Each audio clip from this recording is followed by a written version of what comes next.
Hey, today's housing market can be a real challenge, especially if you are buying and selling at the same time. I think everyone is pretty aware that we have a very low level of inventory, which means houses for sale, and that makes finding one and buying it a challenge. But what you think you want to do might not be the easiest, most inexpensive option for you. So we're going to explore some others. I'm Ruth Sheehan. And I'm Danielle Tully. With Putting the Real in Real Estate.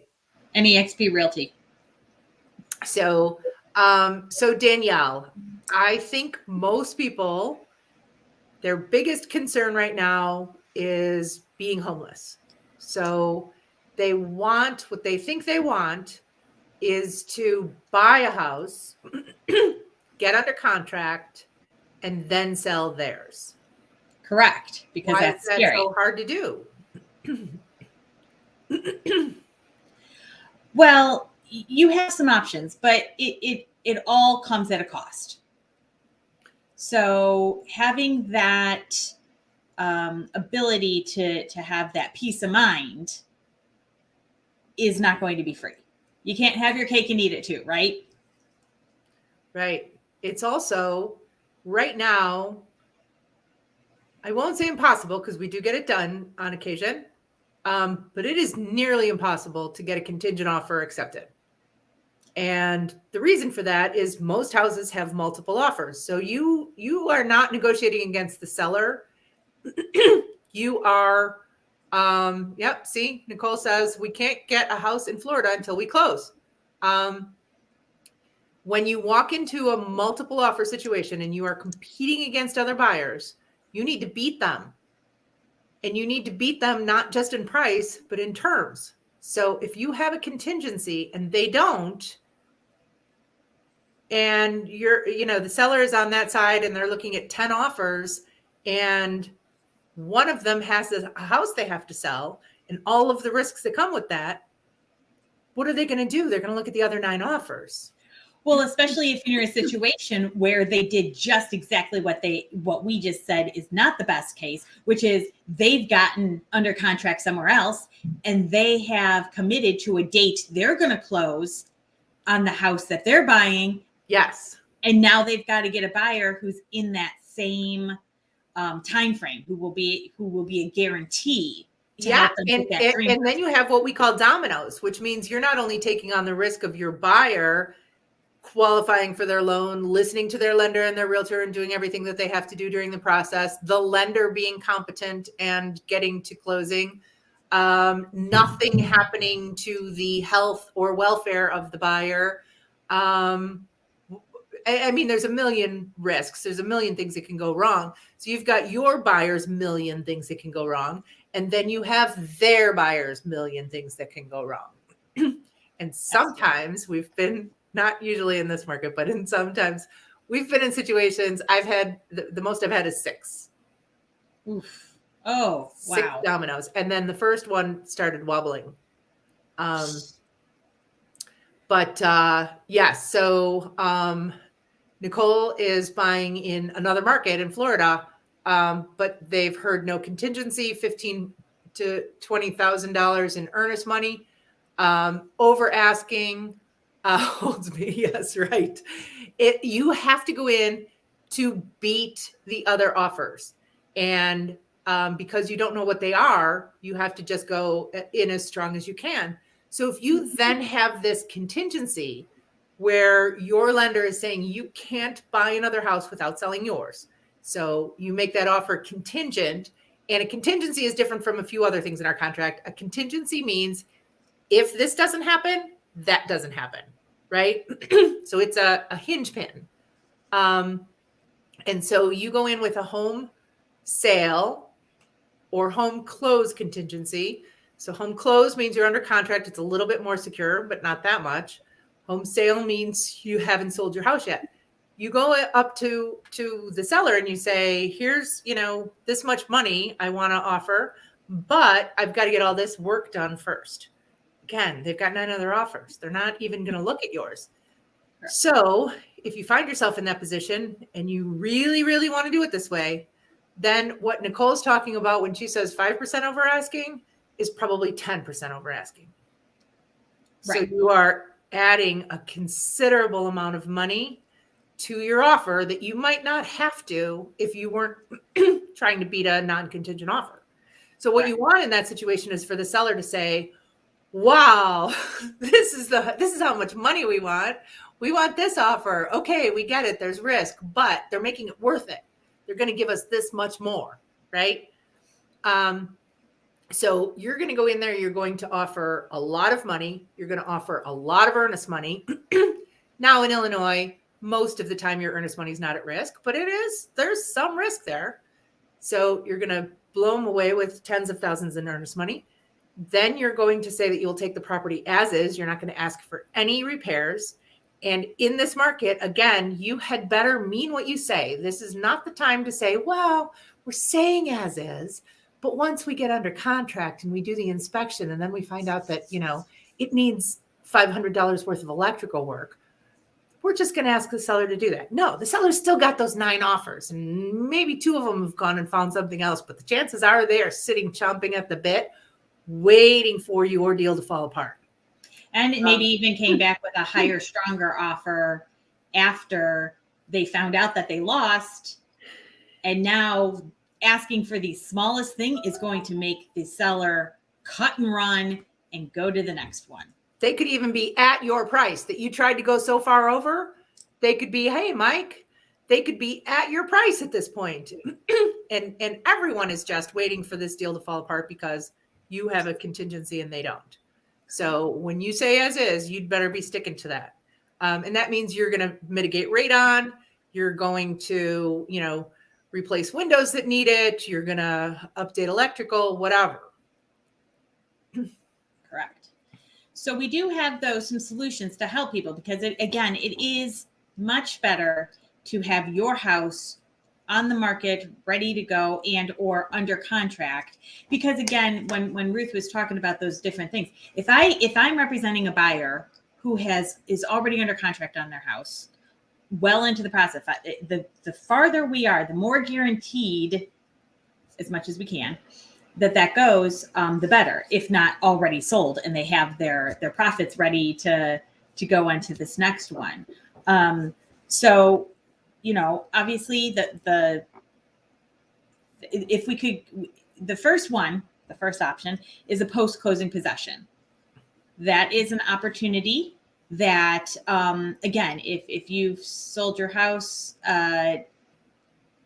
you can ask for a little bit of time. So you're essentially going to rent what was your house yesterday before you closed. You're going to rent that back from the new owners. So your furniture gets to stay where it is. You don't have to pack yet. You are renting. Sometimes that's, a matter of a couple of days. Sometimes it's as much as maybe 60 we're seeing in a lot of cases. And that gives you the opportunity then to go make a non-contingent offer on that next house. Or a contingent that's that much farther. If you can get to, through inspection and turning inspection period and say, okay, we've gotten through that. There's no deal killers with my house. We're good to go. That is much better than saying, well, we're hoping to get an offer this week. Yeah. So each hurdle that you pass takes away some of the risk of that seller, but you're still, if you're contingent on anything, you're throwing money at them. Correct. Also, it's not an option for everybody, but one of the cheapest options sometimes can be the staying with family. So you sell your house, it goes through, you get your profits or you get whatever that you're going to be using towards the next house. You've paid off your old mortgage. And now you can kind of stay on, in an extra room or a basement somewhere, some sort of relative or really good friend. And all of your stuff usually goes on a pod into storage. Movers are very familiar and well equipped to help you with this. So your stuff is going to be waiting for you to find and move into your new house. And you are going to be, sleeping on someone's couch for a little while. Mm-hmm. But it's warm and dry. Yes. And as we said earlier, with Inexpensive. It has a cost, right? A pod for a month. If you did something, if you can't find a relative, or you decided it's much better for relations to go your own way, you can still do like an Airbnb. You can get, monthly costs for that. Sometimes are cheaper than the nightly, fees, or an extended motel stay, hotel stay, where you can kind of go per week or per month. And again, yes, it's going to be a couple $1,000s. You have the movers, you have that stay, but it's still going to be, could be in many situations cheaper than what we were talking to Nicole about earlier, which is the 10% over asking, or, even further into to sweeten the pot, on a $250,000 house, $400,000 house, you can do the quick math at 10%, $25,000, $40,000 more. And you might be paying $1,500 or $2,000 for radon mitigation. You're handling extra repairs that you probably wouldn't have otherwise. So we just want to make sure when people are looking at costs, it's really easy to see the line item cost of post-closing possession, for instance. That's going to be a new mortgage at your new price. It's probably going to be higher than what you've been paying to live in your house. But it's not going to be a lot higher because you don't have to move your stuff. So then there's the relative place. Well, now you have to move and store your stuff. Maybe your relative will charge you a little bit. Maybe they'll be really nice and won't. But there are still costs involved in that. And certainly, Airbnb or extended stay is probably the more expensive on that rental piece. Plus you're storing your stuff. But each one of these has advantages and disadvantages. But the main thing is that what we find people aren't looking at, what they're not paying attention to, is those costs with the extra money going toward the sale and the extra, the possible inspection issues. And then when your house goes on the market and the first person comes in and makes you an offer, you are going to snatch it as fast as you possibly can because you're so afraid that seller is going to sell your new house out from under you. So you might be giving up another $5,000 or $10,000 because you're not allowing showings to go for the whole weekend, because you're not taking the time to see if there are multiple offers. And so you're losing money oftentimes on your sale, or you just don't want to risk countering and having them possibly say no. So you're losing money on both sides, plus in the middle with the inspection. Correct. Yes. So, and then there is, and this is also going to cost you, honestly. I'm sure with fees and rates and things like that, there are bridge loans and other type of financial solutions that if you wanted to buy and sell at the same time, or sell first. Yes. Buy first, then sell. Buy then sell without a contingency. So correct. There are some lenders, and also let's say some people are perfectly, they've got enough equity, they've got enough income, their debt's low enough they can actually purchase both houses without a contingency. If that's your case, then that's the best way to go. But for most people, that's difficult, especially if you're moving up. So there are some specific products with lenders that we know that can help you bridge that gap and do a non-contingent finance. However, there are costs and risks involved in that. So definitely those products cost more than a regular conventional loan. And sometimes that's both on the front end and on the interest. Depending on the product, it can be some, various fees.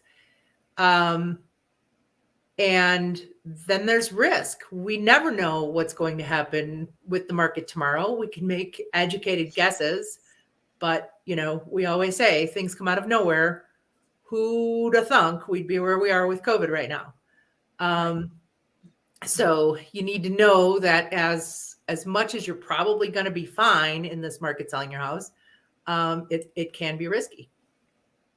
Absolutely. So you could be left with 2 mortgages. Yes. So wouldn't you much rather have, especially if we start to see coming out of this market, wouldn't you much rather have sold your house at the top before, and then be in that neutral market where, as the buyer, you might have a little bit more leverage than you would have right now, and then needing to sell your home? And I think the big thing that we want to say here is none of these is the right solution for everybody. Correct. So there are options and there are possibilities for everybody. We just want you to know thoroughly what they are and explore them all and compare them one to another. Don't just go on the emotion of, I want to find our house first. And we would love to have that conversation with you. Again, this is another added benefit to talking to us very early on before you start making these decisions ahead and getting behind, then finding yourself that might not have been the best solution for you. So we want to offer this as something that, again, we're happy to talk early and often about what your best course of action is when buying and selling. Yep. Exactly. That's right, Nicole. We started talking in October, which was probably like the perfect timing. We find sometimes that people think they need to get everything done and then call us. And unfortunately, sometimes then people do the wrong things. They do things that aren't necessary, and don't do some of the right things. So call us now. Well, my phone's on Do Not Disturb while I'm doing this, but as soon as it's over, right, make that phone call. So. All right. I won't be here next Friday. Are you going to be here next Friday, Ruth? What's next Friday? Oh, I'm going to be in Vegas for Super Bowl. I'll be here. Yeah, maybe I'll get a guest. Oh, fun. All right. I'll work on Absolutely. it. If anybody wants to be my guest, I won't sing the song. Just drop a comment and we'll chat. Nicole is really excited about all you young kids with your halftime show. I know Nicole's been pretty excited about who's it going to be? Oh, it's Snoop Dogg and Mary J. and Eminem and Dr. Dre. I am real excited. Yeah, I'm not. Oh, and Kendrick Lamar too. But what? I said, oh, and Kendrick Lamar, but he's a new kid. Oh, okay. Old school people. I do think Snoop is pretty funny. Yes. Yep. Snoop. All right. Well, then I won't be here on Friday. Maybe Ruth will. Shizzle. Exciting. For Shizzle. And then if not, I'll see you all in 2 weeks. All righty. Have fun. All right. Thank you. Take care. Put 5 on 22 for me. Oh man, if you would have put 5 on the Bengals at this beginning of the year, it would have. Right. You would have already been a winner. Yep. Yep. EOGG. Yep. All right. Take care. All right. Thanks, everybody. See you next week. I'll see maybe Snoop can join me. There you go.